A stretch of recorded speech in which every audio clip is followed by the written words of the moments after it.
Namaste. I, JVN Jyoti Vedic, Department of Yoga and Naturopathy, Faculty of Ayurvedic Science, Jyoti Vidyapith, Women's University, Jaipur.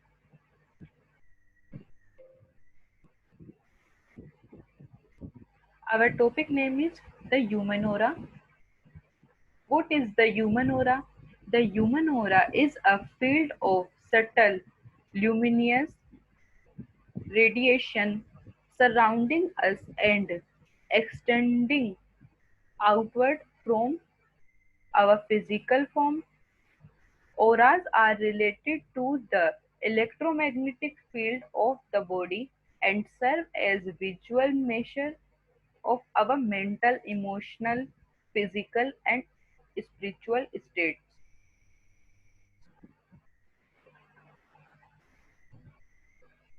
व्यक्ति का जो ओरा है वह उसकी personality को प्रदर्शित करता है। जब कोई साधु संत या सन्यासी व्यक्ति है, उन्हीं व्यक्तियों पर हमें देखने को मिलेगा उनका ओरा जो एक तेज होता है। किसी भी पर्सन को देखकर एक पॉजिटिविटी से वेव्स निकलती है, किसी से नेगेटिव वेव्स निकलती है, किसी से पॉजिटिव वेव्स निकलती है। वो डिपेंड करती है उसके ओरा पर। जिसका जितना ज्यादा ओरा इफेक्टिव होगा, लोग उससे उतने ही प्रभावित होंगे। जो मानव का ओरा होता है वो हर किसी का अलग अलग होता है। प्रत्येक व्यक्ति को अपना ओरा डेवलप करने की आवश्यकता होती है। जैसे जैसे हमारी विल पावर क्षीण होती जाती है या हमारे अंदर यूं समझे कि नकारात्मकता का प्रभाव अधिक हो रहा होता है, तो हमारा ओरा धीरे धीरे क्षीण होता जाता है। ओरा जब सात्विक और सत्वगुण प्रधान जिसके अंदर होता है, उसी का ओरा विकसित होता है। नेचुरोपैथी में हमारे 3 प्रकार के सत्व, रज और तम प्रकृतियां बताई गई है। जैसे पंच महाभूत बताए गए हैं, वैसे 3 प्रकार की प्रकृतियां होती है। जो सत्व पदार्थ से युक्त व्यक्ति होगा उसका ओरा उतना ही अधिक होगा। इसे ह्यूमन ओरा कहा जाता है, जिससे लोग प्रभावित होते हैं।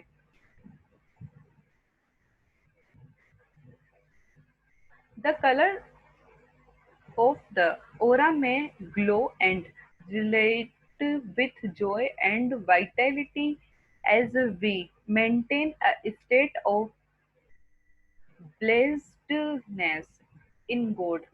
जब परमात्मा की या यूं कहें कि उस ईश्वर की असीम कृपा होती है किसी व्यक्ति विशेष पर, तब उसका वह ओरा और भी ज्यादा परिपक्व व अधिक उज्जवल सा प्रतीत होता है।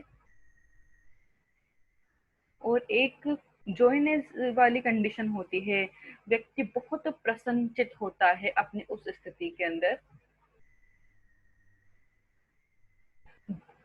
फॉर एग्जाम्पल महात्मा बुद्ध का हम ले सकते हैं। उनका ओरा जो था वह काफी लोगों को प्रभावित करने के अंदर सक्षम था।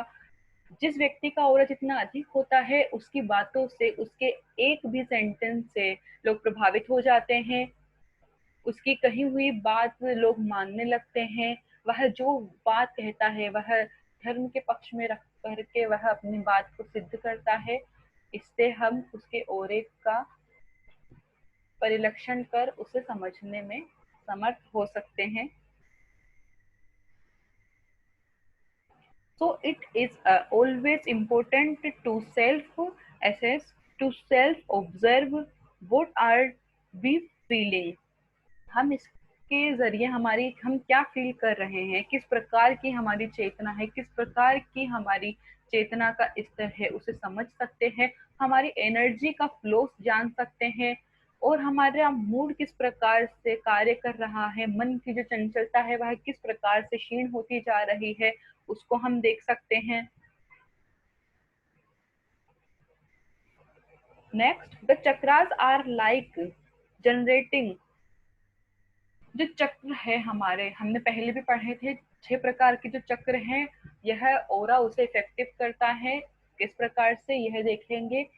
जो 6 प्रकार के चक्र हैं उसका हर एक चक्र का पर्टिकुलर एक कलर है। वह कलर उस चक्र को परिभाषित करता है। जैसे हमारे चक्र है मूलाधार, स्वाधिष्ठान, मणिपुर, अनाहत, विशुद्धि, आज्ञा और सहस्त्रार। इस प्रकार से हमारे चक्र है। यह कुंडलिनी शक्ति को जागृत करने पर सहस्त्रार तक पहुंचता है, तो इसलिए मूलाधार से जब हमारी ऊर्जा सहस्त्रार तक जाती है, तब उससे वह हमारा ओरा विकसित होता है। तो हमने ओरे को समझा, ओरा किस प्रकार से हमारे व्यक्तित्व को परिलक्षित करता है। जो साधु संत है उनका ही ओरा विकसित माना जाता है। सामान्य व्यक्तियों के पास भी ओरा होता है, लेकिन वह इतना इफेक्टिव नहीं होता जितना एक योगी और एक सन्यासी का ओरा होता है। तो आज इतना ही करेंगे। सभी को नमस्ते। Thank you.